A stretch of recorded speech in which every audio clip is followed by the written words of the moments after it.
ଗୋଟେ ଜଙ୍ଗଲରେ ପୁଚୁ ଚଢ଼େଇ ତା ସ୍ୱାମୀ ଲିଟୁ ଚଢ଼େଇ ସହ ଗୋଟେ ଗଛରେ ବସା କରି ରହୁଥିଲା। ସେ ଜଙ୍ଗଲରେ ଗୋଟେ ଦୁଷ୍ଟ କାଉ ଥିଲା। ଜଙ୍ଗଲରେ ଯୋଉ ପକ୍ଷୀ ଅଣ୍ଡା ଦେଉଥିଲା ସେ ଦୁଷ୍ଟ କାଉ ଅଣ୍ଡାକୁ ତଳେ ପକାଇ ଦଉଥିଲା। ବେଳେ ବେଳେ ତ ସେ ଅଣ୍ଡାକୁ ଚୋରି କରି ତା ଘରକୁ ନେଇ ଯାଉଥିଲା। କାଉ ଏଇ ସବୁ କଲେ ତାକୁ ବହୁତ ଖୁସି ଲାଗୁଥିଲା। ସେ ଦୁଷ୍ଟ କାଉ ପାଇଁ ଜଙ୍ଗଲରେ ସବୁ ଚଢ଼େଇ ଚିନ୍ତାରେ ଥିଲେ। ଦିନେ ପୁଚୁ ଚଢ଼େଇ ତା ସ୍ୱାମୀକୁ କହିଲା, ଆରେ ଶୁଣୁଛ, ଏ ଜଙ୍ଗଲରେ ଗୋଟେ ଦୁଷ୍ଟ କାଉ ଅଛି।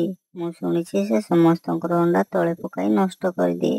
ଆମ ଅଣ୍ଡାରୁ ଛୁଆ ବାହାରିବାର ସମୟ ହେଇଗଲାଣି। ମତେ ଭାରି ଡର ଲାଗୁଛି ଯଦି ସେ ଦୁଷ୍ଟ କାଉ ଆମ ଅଣ୍ଡାର କିଛି କ୍ଷତି କରିଦବ।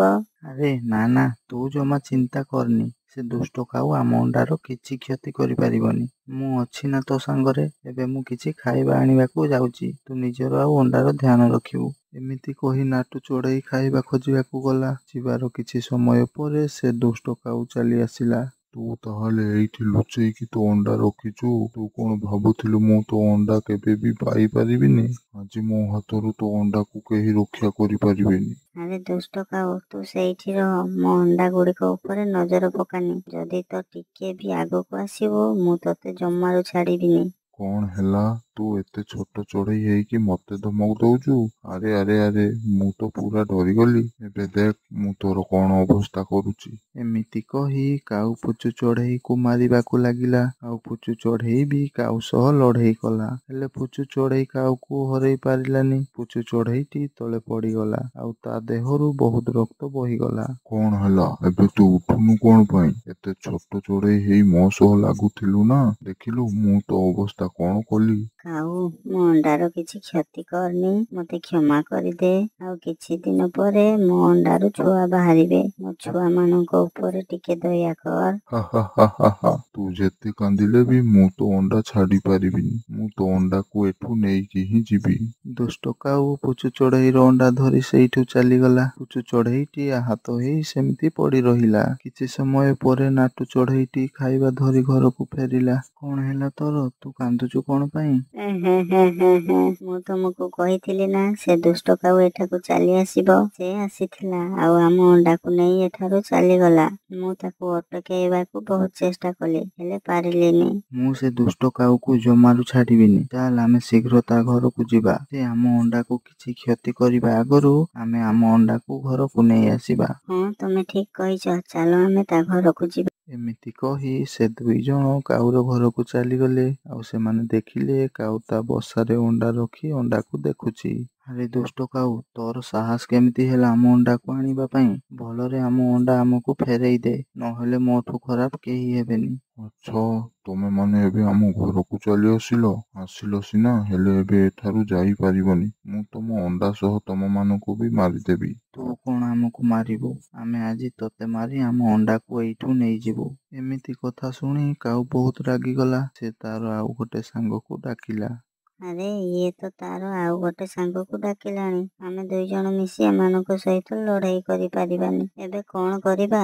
ତୁ ଚିନ୍ତା କରନି, ମୋ ପାଖରେ ଗୋଟେ ଉପାୟ ଅଛି। ମୁଁ ଏଇ ଦୁଇ କାଉକୁ ଗୋଟେ ପଟେ ନେଇଯାଉଛି। ତୁ ସୁଯୋଗ ଦେଖି ଅଣ୍ଡା ନେଇ ଏଠାରୁ ଶୀଘ୍ର ପଳା। ନା ନା ନା, ମୁଁ ତୁମକୁ ଏକୁଟିଆ ଛାଡ଼ି ଯାଇପାରିବିନି। ଆରେ ତୁ ବୁଝୁନୁ କଣ ପାଇଁ? ଆମେ ଦୁଇ ଜଣ ଏମାନଙ୍କ ସହ ଲଢ଼େଇ କରିପାରିବାନି। ଜଣକୁ ତ ଅଣ୍ଡା ନେଇ ଏଠାରୁ ଯିବାକୁ ପଡ଼ିବ। ମୋ କଥା ତୁ ଜମାରୁ ଚିନ୍ତା କରନି। ତୁ ଅଣ୍ଡା ନେଇକି ଏଠାରୁ ଶୀଘ୍ର ପଳା। ନା, ମୁଁ ତମକୁ ଏ ବିପଦରେ ଏକୁଟିଆ ଛାଡ଼ି ଯାଇପାରିବିନି। ଜୀବନ ଥିବା ଯାଏଁ ମୁଁ ତମ ସହ ମିଶି କାଉମାନଙ୍କ ସହ ଲଢ଼େଇ କରିବି। ଆରେ ଚଢ଼େଇ, ଆମକୁ ଦେଖି ଡରିଗଲ କି? ଏମିତି କହି ଦୁଇ ଚଢ଼େଇକୁ କାଉମାନେ ବହୁତ ମାରିଲେ। ସେମାନେ କାଉମାନଙ୍କ ସହ ଲଢ଼େଇ କରିପାରିଲେନି। ସେମାନେ ଆଉ ଉଡ଼ି ପାରିଲେନି। ମାଟି ତଳକୁ ଖସି ପଡ଼ିଲେ। ତାଙ୍କ ଦେହ ସାରା ରକ୍ତ ବୋହିଗଲା। ଆରେ ଚଢ଼େଇ, ଏତେ ଜଲ୍ଦି ହାର ମାନିଗଲୁ?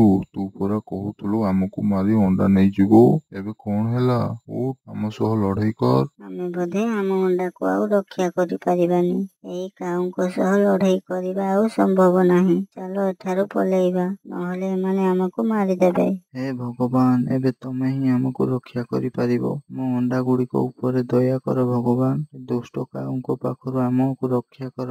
ଏମିତି କାନ୍ଦି କାନ୍ଦି ଦୁଇ ଚଢ଼େଇ ଭଗବାନଙ୍କୁ ପ୍ରାର୍ଥନା କଲେ। ଠିକ୍ ସେଇ ସମୟରେ ଦୁଇ ବଗ ସେଇ ରାସ୍ତା ଦେଇ ଯାଉଥିଲେ। ସେମାନେ କାଉ ଆଉ ଚଢ଼େଇ ମାନଙ୍କୁ ଦେଖିଲେ। ସେ ଦୁଇ ବଗ ବହୁତ ଦୟାଳୁ ଥିଲେ। ସେମାନେ ପାଖକୁ ଯାଇ କହିଲେ, କଣ ହେଲା ପୁଚୁ ଚଢ଼େଇ? ତମେ ମାନେ ଏମିତି ଅବସ୍ଥାରେ ପଡ଼ିଛ ଏଠି କ'ଣ ପାଇଁ? ତମର ଏଇ ଅବସ୍ଥା କିଏ କଲା? ଏ ଦୁଷ୍ଟ କାଉ ମୋ ଅଣ୍ଡାକୁ ଚୋରି କରି ନେଇ ଆସିଛି। ଆମେ ଅଣ୍ଡା ମାଗିବାରୁ ସେ ଆମର ଏଭଳି ଅବସ୍ଥା କରିଛି। ଦେଖ ବଗ, ମୋର ତୋ ସାଙ୍ଗରେ କିଛି ଶତ୍ରୁତା ନାହିଁ। ତୁ ଏଠୁ ଚାଲିଯା। ଏ ଚଢ଼େଇ ମାନଙ୍କୁ ତୁ କଷ୍ଟ ଦେଇ ତୁ ଏବେ ମୋର ଶତ୍ରୁ ପାଲଟି ଗଲୁ। ତାହେଲେ ଏମିତି ଯିବୁନି ତୁ। ରହ, ତତେ ଦଉଛି ପାନେ। କିଏ କାହାକୁ ପାନେ ଦେବ ଏବେ ତୁ ଦେଖିବୁ। ଏମିତି ବଗ ଆଉ କାଉମାନଙ୍କ ସହିତ ଖୁବ୍ ଲଢ଼େଇ ହେଲା। ବଗମାନେ କାଉମାନଙ୍କୁ ମାରି ତଳେ ପକାଇ ଦେଲେ। ସୁଯୋଗ ଦେଖି ଦୁଇ ଚଢ଼େଇ କାଉ ଘରୁ ତାଙ୍କ ଅଣ୍ଡା ନେଇ ଆସିଲେ।